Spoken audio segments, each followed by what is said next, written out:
Hello my dear students, இந்த வீடியோவில் CBSE Grade 10 Maths Chapter 3ல Introduction part தான் பார்க்க போகிறோம்.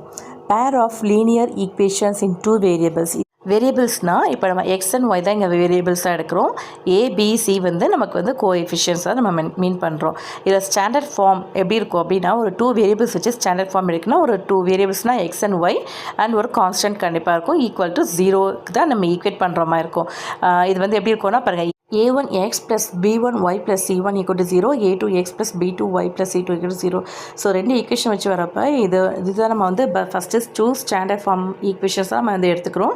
மேக்ஸிமம் 2 ஈக்குவேஷன்ஸ் வச்சு தான் நம்ம சால்வ் பண்ணுவோம். இதுவே வந்து 1 வேரியபிள்னால் நம்ம ப்ரீவியஸ் யூனிட்டில் நம்ம சால்வ் பண்ணியிருப்போம் சாப்டரில் 3x plus 1 equal to 0. இந்த ஈக்குவேஷனில் பாருங்கள் எக்ஸ்ன்ற ஒரே வேரியபிள் தான் இருக்குது. நெக்ஸ்ட் ஈக்குவேஷன் பாருங்கள் 2 வேரியபிள்ஸ் இருக்குது. 4x plus 5y plus 2 equal to 0. So X and Y are 2 variables. வேரியபிள்ஸ்னால் என்ன அப்படின்ட்டு எக்ஸாம்பிள்ஸ் அண்ட் எக்ஸசைஸ் போடும்போது உங்களுக்கு புரிய வரும். நான் டீட்டெயிலாக எக்ஸ்பிளைன் பண்ணுறேன் ஒவ்வொரு சம்ஸ் போடும்போதும். Next solution of pair of linear equation in 2 variables. இதில் சொல்யூஷன் வந்து எப்படிலாம் கண்டுபிடிப்பாங்க, ஒரு 2 ஈக்குவேஷன்ஸ் வச்சு எப்படிலாம் வந்து என்னென்ன மெத்தட்லலாம் வந்து உங்களுக்கு வந்து ப்ராப்ளம் சால்வ் பண்ணுறாங்கன்னு பார்த்தா ஒன்று graphical method, next substitution method, then elimination method. First exercise 3.1 ஃபுல்லாகவே நமக்கு வந்து கிராஃபிக்கல் மெத்தடில் தான் இருக்கும். நெக்ஸ்ட் எக்ஸசைஸ் வந்து ஃபுல்லாக சப்ஸ்டிடியூஷன், நெக்ஸ்ட் எலிமினேஷன் மெத்தட், அந்த மாதிரி தான் போகும்.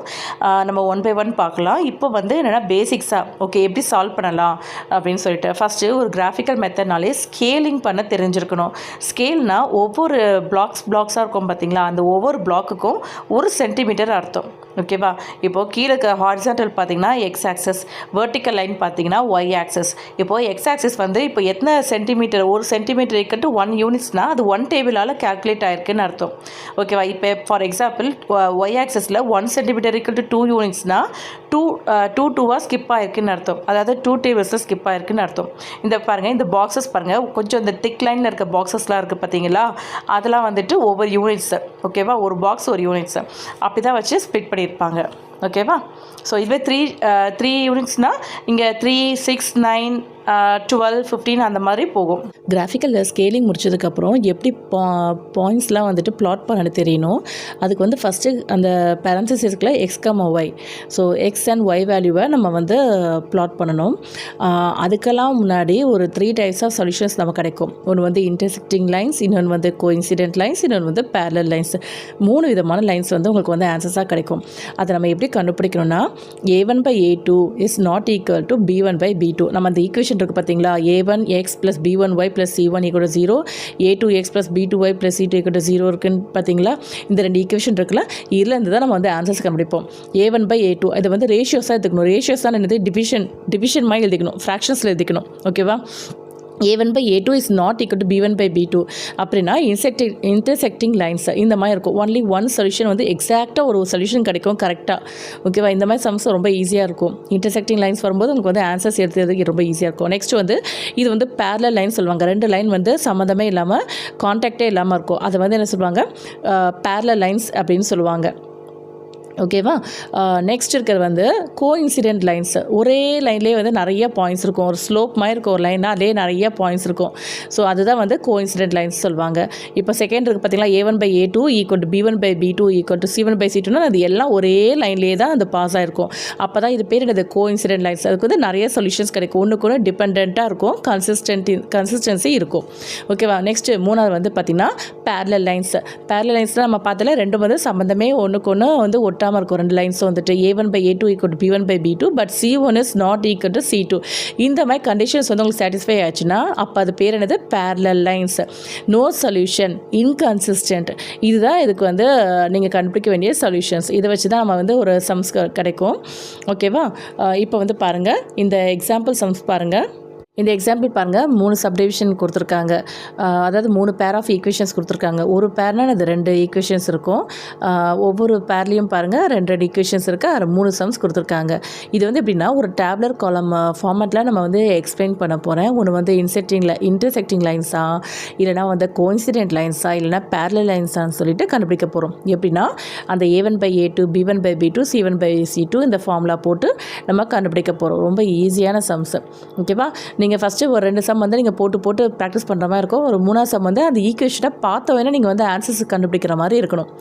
ஒவ்வொரு சம்க்கும் A1 B1 C1 A2 B2 C2 இது மேலே கண்டுபிடிச்சிட்டு அது இன்டர்செக்டாக கோயின்சைடாக பேரலான்னு கண்டுபிடிக்கணும். ஓகேவா? அதுக்கு வந்து நம்ம இப்போ இந்த சம்ஸில் வந்துட்டு புக் சம்ஸ் தான் ஒரு டேப்லர் காலம் ஃபார்மேட்டில் தான் எக்ஸ்பிளைன் பண்ணியிருப்பாங்க. நான் அது எப்படி பண்ணியிருக்காங்கன்னு சொல்லிட்டு நான் இன்னும் கொஞ்சம் டீட்டெயில்டாக எக்ஸ்பிளைன் பண்ணிடுறேன். கம்பேர் பண்ணதுக்காக ரேஷியோவில் எழுதிக்கணும். ரேஷியோவில் நான் சொல்லி ஃப்ராக்ஷனில் எழுதிருக்க சொல்லியிருக்கேன். A1/A2 B1/B2 C1/C2ன்னு சொல்லிட்டு இந்த எக்ஸாம்பிள்ஸ் எடுத்து எழுதிக்கணும். அதுக்கப்புறம் வந்துட்டு A1 B1 C1 A2 B2 C2லாம் வந்துட்டு கோஎஃபிஷியன்ஸ் ஆஃப் XY அப்படின்னு சொல்லிட்டு எழுதிக்கிட்டு அதுக்கப்புறம் இந்த மாதிரி சீரியல் நம்பர்ஸ் போட்டுக்கோங்க. பேர் ஆஃப் லைன்ஸ்னால் அது அந்த ஈக்குவேஷனில் இருக்கிறது எழுதிக்கணும். அப்புறம் A1 A2 B1 B2 C1 C2 தென் கம்பேர் தி ரேஷியோஸ் கிராஃபிக்கல் ரெப்ரசன்டேஷன் தென் அல்ஜிப்ரைக் இன்டர்பிரேஷன் அந்த ரிசல்ட்ஸ் எப்படி இருக்கும்னு சொல்லிட்டு எடுத்து எழுதுறது. ஃபர்ஸ்ட் ப்ராப்ளம் பார்க்கலாமா? x minus 2y equal to 0. இங்கே C1 இல்லாதனால 0ன்னு எடுத்துக்கணும். செகண்ட் ஈக்குவேஷனில் பாருங்கள் 3x plus 4y minus 20 equal to 0. First ஈக்குவேஷனில் இருக்கிறது எல்லாமே A1 B1 C1. செகண்ட் ஈக்குவேஷனில் இருக்கிறது எல்லாமே A2 B2 C2ன்னு எடுத்துக்கணும். அப்புறம் ரேஷியோஸில் எடுத்து எழுதிக்கோங்க.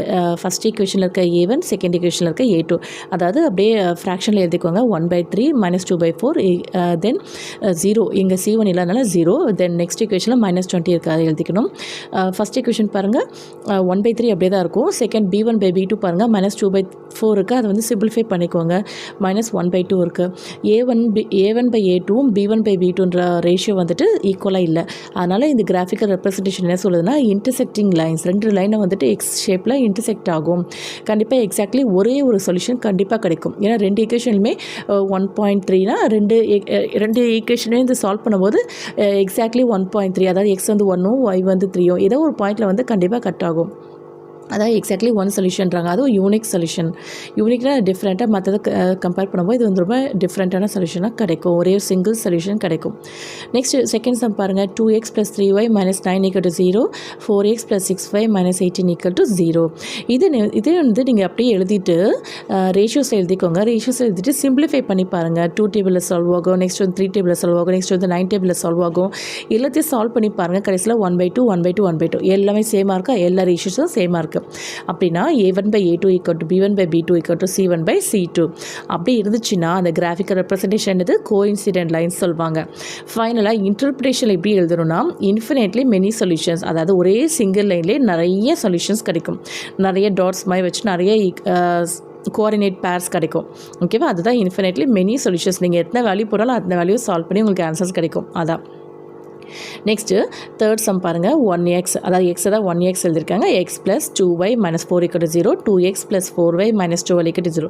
இந்த ஈக்குவேஷனை சிம்பிளிஃபை பண்ணணும். கண்டிப்பாக சிம்பிளிஃபை பண்ண தெரிஞ்சிருக்கணும்.